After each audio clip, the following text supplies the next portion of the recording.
जय हिंद दोस्तों, स्वागत है आप सभी लोगों का एक बार फिर से तैयारी कर लो चैनल के यूजीसी नेट जेआरएफ और टीजीटी पीजीटी की ऑनलाइन क्लासेस में। तो दोस्तों हम लोग यहाँ पे पढ़ रहे थे आधुनिक काल 2.5 यूनिट, और जिसमें हमने प्रकरण 1, 2 और 3 देख लिए थे। अब हम देखने वाले हैं प्रकरण 4, जिसके अंतर्गत हम लोग पढ़ेंगे नई धारा के अंतर्गत तृतीय उत्थान। तृतीय उत्थान में वर्तमान काव्य धाराएं आएंगी, जिसका समय है संवत 1975 से लेकर के अभी तक। ये शुक्ल जी के अनुसार है, ठीक है, शुक्ल जी के समय तक, शुक्ल जी के समय तक, और ये रामचंद्र शुक्ल जी के, आचार्य रामचंद्र शुक्ल के अनुसार है। तो वही है, आचार्य रामचंद्र शुक्ल के समय तक का ही समय है। इसमें तृतीय उत्थान में वर्तमान काव्य धाराएं हैं। तो दोस्तों अगर आपने पिछली वीडियोस नहीं देखी हैं तो आप वीडियो के डिस्क्रिप्शन में या फिर चैनल के प्लेलिस्ट में जाकर, वहाँ पे प्लेलिस्ट का नाम है यूजीसी नेट जेआरएफ और टीजीटी पीजीटी जून 2022, उसे देख सकते हैं। इसके अलावा हम यहाँ पे 10 ईयर्स प्रीवियस क्वेश्चन पेपर की सीरीज़ भी चला रहे हैं, वो देख सकते हैं। और इसके अलावा टीजीटी पीजीटी की अलग से एक सेपरेट क्लास चल रही है, उसे भी आप देख सकते हैं। तो दोस्तों इसमें पढ़ने लायक ये है कि इस प्रकरण में 5 प्रकार के कवियों का वर्णन हुआ है। कितने प्रकार के? 5 प्रकार के कवियों का। पहला है कि वे कवि जो खड़ी बोली कविता जिस रूप में चल रही थी उससे असंतुष्ट होकर द्वितीय उत्थान के समाप्त होने से कुछ पहले ही खड़ी बोली काव्य को कल्पना का नया रूप रंग देने और उसे अधिक अंतर्भाव व्यंजक बनाने में प्रवृत्त हुए, जिनमें प्रमुख थे मैथिली शरण गुप्त, मुकुटधर पांडे और बद्रीनाथ भट्ट। इस कड़ी में श्री पदुमलाल पुन्नालाल बख्शी का उल्लेख बस हुआ है। तो कहने का मतलब यह है कि पहले जो 5 प्रकार के कवि हैं, तो पहले प्रकार के कवियों में वे कवि आते हैं जो खड़ी बोली जो चल रही थी उस समय, उस खड़ी बोली से असंतुष्ट थे। तो उन्होंने उस खड़ी बोली काव्य में कुछ अपनी कल्पना के अनुसार उसको नया रूप देना प्रारंभ किया, और जिसमें प्रमुख कवि थे मैथिली शरण गुप्त, मुकुटधर पांडे और बद्रीनाथ भट्ट। और कहा गया है कि श्री पदुमलाल पुन्नालाल बख्शी का इस प्रकरण में सिर्फ उल्लेख बस हुआ है। फिर दूसरा है कि पूर्व से चली आती ब्रज भाषा काव्य परंपरा के कवि जगन्नाथ दास रत्नाकर, श्री वियोगी हरि और दुलारे लाल भार्गव का उल्लेख इस कड़ी में हुआ है। दूसरे में क्या आते हैं? जो ब्रज भाषा काव्य परंपरा चली आ रही थी उस पर जो रचनाएं, जो कविताएं लिखते थे, उनका इसमें उल्लेख है, जैसे कि कवि जगन्नाथ दास रत्नाकर, श्री वियोगी हरि, दुलारे लाल भार्गव। फिर यहाँ पे तीसरा है द्विवेदी काल में प्रवर्तित खड़ी बोली की काव्यधारा के कवि, जिसके अंतर्गत ठाकुर गोपाल शरण सिंह, अनूप शर्मा, श्री जगदबा प्रसाद हितैषी, श्री श्याम नारायण पांडे, पुरोहित प्रताप नारायण और तुलसी राम शर्मा दिनेश का उल्लेख हुआ है। प्रवर्तित खड़ी बोली काव्यधारा के कवि हैं, ठीक है, द्विवेदी काल में। ठीक। फिर छायावाद तीसरा है।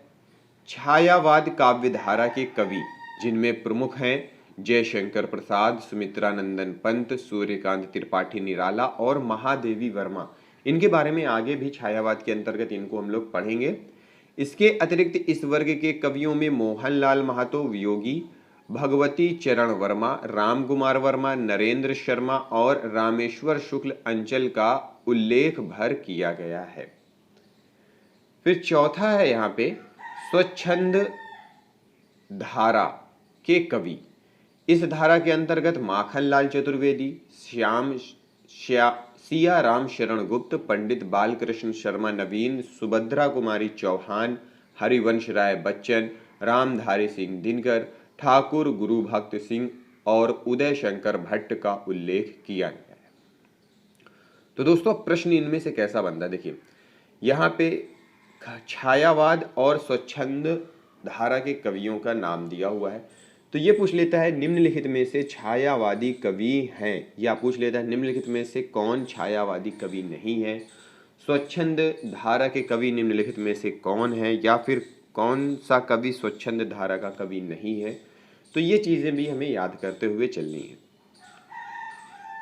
इसके इतर प्रकरण में भारतेंदु युग और द्विवेदी युग के साहित्यिक योगदान का विश्लेषण किया गया है। साथ ही खड़ी बोली में शिल्प और शैलीगत बदलावों को भी रेखांकित किया गया है। छायावाद की चर्चा के क्रम में कलावाद, अभिव्यंजनावाद आदि के प्रभावों की भी चर्चा की गई है। अब बदली परिस्थिति, प्रकरण जो 4 है, नई धारा, जिसके अंतर्गत हम लोग वर्तमान काव्य धाराएं पढ़ रहे हैं, तो उसमें क्या बदला था, ये चीजें हैं कि तृतीय उत्थान में आकर परिस्थितियां बहुत बदल गई थी। आंदोलनों ने सक्रिय रूप धारण कर लिया था। गांव-गांव राजनीतिक और पार्थिक परतंत्रता के विरोध की भावना जगाई गई। सरकार से कुछ मांगने के स्थान पर अब कवियों की वाणी देशवासियों को ही स्वतंत्रता देवी की वेदी पर बलिदान होने को प्रोत्साहित करने लगी। अब जो आंदोलन चले वो सामान्य जन समुदाय को भी साथ लेकर चले। इससे उनके भीतर अधिक आवेश और बल का संचार हुआ। सबसे बड़ी बात यह हुई कि आंदोलन संसार के और भागों में चलने वाले आंदोलनों के मेल में लाए गए, जिससे ये क्षोभ की एक सार्वभौम धारा की शाखाओं से प्रतीत हुए। वर्तमान सभ्यता और लोक की घोर आर्थिक विषमता से जो असंतोष का ऊंचा स्वर पश्चिम में उठा, उसकी गूंज यहाँ भी पहुंची। इसमें यही था कि शोषक साम्राज्य के विरुद्ध राजनीतिक आंदोलन होने लगे। इसमें जैसे कि रामधारी सिंह दिनकर, बालकृष्ण शर्मा, नवीन, माखनलाल चतुर्वेदी आदि कई कवियों की वाणी द्वारा ये भिन्न भिन्न प्रकार के आंदोलन प्रतिध्वनित हुए।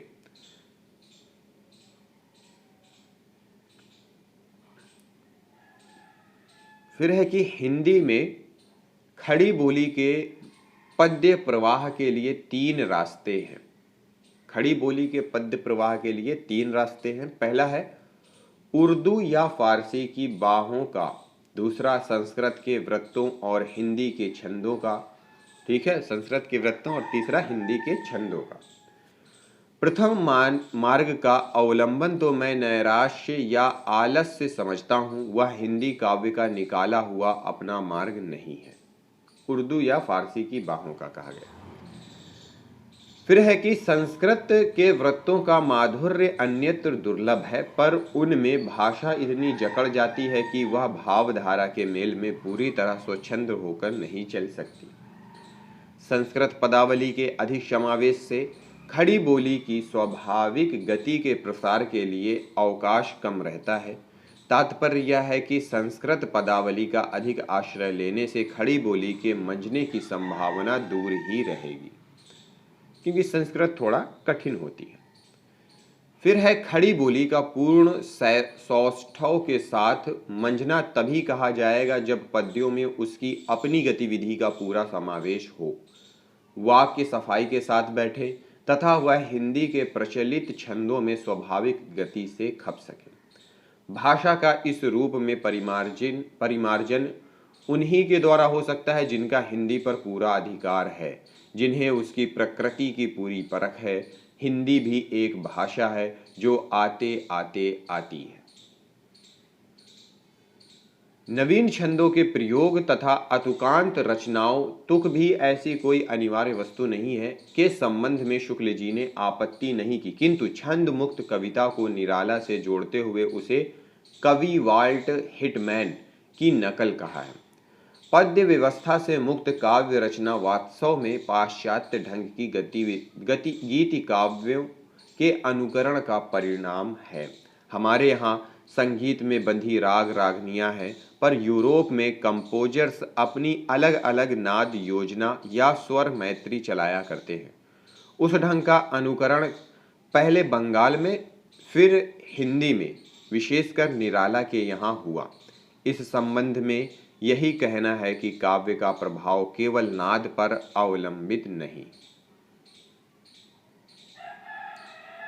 वस्तु विधान और अभिव्यंजना शैली में भी कई प्रकार की प्रवृत्तियां इस तृतीय उत्थान में प्रकट हुई, जिससे हमारा काव्य अनेक रूपता की ओर बढ़ा।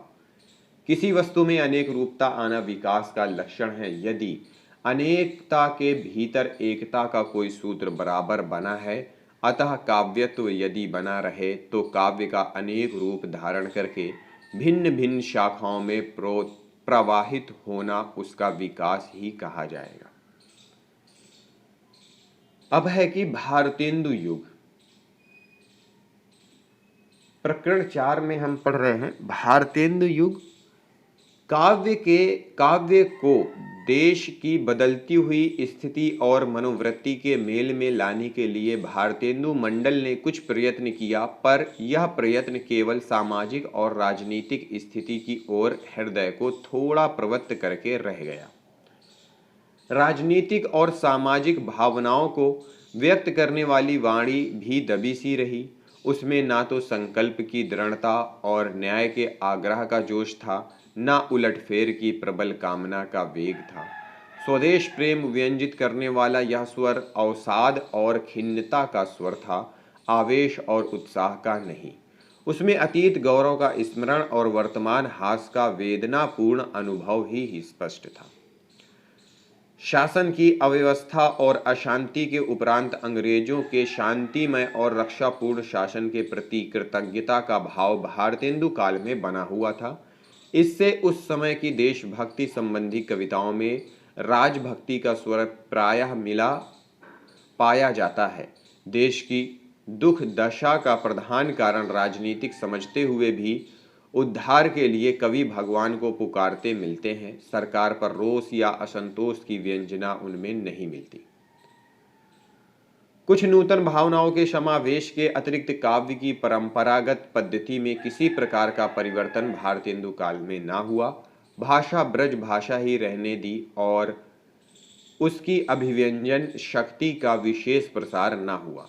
काव्य को बंधी हुई प्रणालियों से बाहर निकालकर जगत और जीवन के विविध पक्षों की मार्मिकता दिखाने की भी प्रवृत्ति ना दिखाई पड़ी। फिर है द्विवेदी युग द्वितीय स्थान के अनुसार। द्विवेदी जी सरस्वती के संपादन काल में कविता में नयापन लाने के बराबर इच्छुक रहे। नयापन लाने के लिए वे नए नए विषयों का नयापन या नानत्व प्रधान समझते रहे और छंद, पदावली, अलंकार आदि का नयापन उसका अनुगामी है। द्विवेदी जी का कथन है कि तुले हुए शब्दों में कविता करने और तुक, अनुप्रास आदि ढूंढने से कवियों के विचार स्वातंत्र्य में बाधा आती है तथा कविता के बिगड़ने और उसकी सीमा परिमित हो जाने से साहित्य पर भारी आघात होता है। रचनाएं चाहे अधिकतर साधारण गद्य निबंधों के रूप में ही हुई हों, पर प्रवृत्ति अनेक विषयों की ओर रही, इसमें संदेह नहीं। शैली में प्रगल्भता और विचित्रता चाहे ना आई हो, पर काव्य भूमि का प्रसार अवश्य हुआ है। कब? द्विवेदी युग में।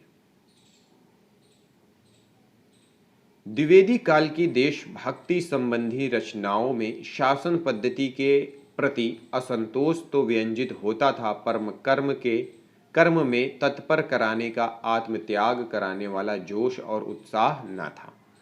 अब बात करेंगे अन्य में हम देखेंगे छायावाद के बारे में।